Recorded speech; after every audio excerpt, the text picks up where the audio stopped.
बहुत समय पहले की बात है। एक ऊंचे पर्वत की चोटी पर एक विशाल और शक्तिशाली चील रहा करती थी। उसका नाम था गर्भिणी, क्योंकि वह अपने विचारों और दृष्टिकोण में बहुत गहराई रखती थी। वह न सिर्फ आकाश की रानी थी, बल्कि बुद्धि, दूरदृष्टि और अनुभव में भी बहुत आगे थी। उसकी उड़ान तेज, दृष्टि पैनी और निर्णय अचूक थे।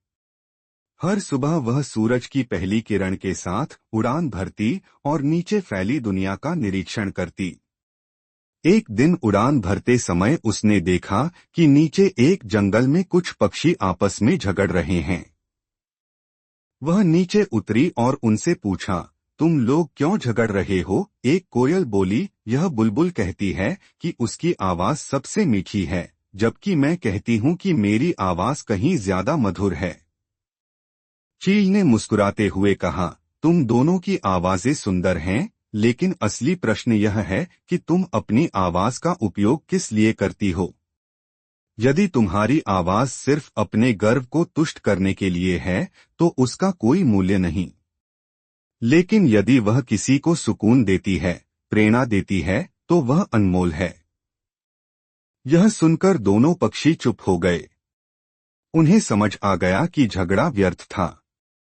चील गर्भिणी की यह बात जंगल में फैल गई।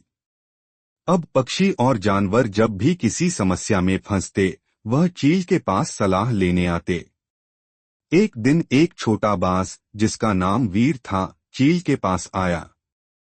वह युवा था, तेज था, लेकिन अधीर भी। उसने कहा, गर्भिणी माता, मैं भी आपके जैसा शक्तिशाली बनना चाहता हूँ।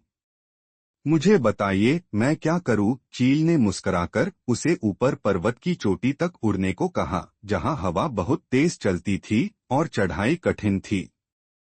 वीर बोला, लेकिन वहां तो बहुत मुश्किल होगी। मैं तो नीचे भी आराम से उड़ सकता हूं। गर्भिणी ने उत्तर दिया, यही तो फर्क है एक सामान्य चील और एक महान चील में।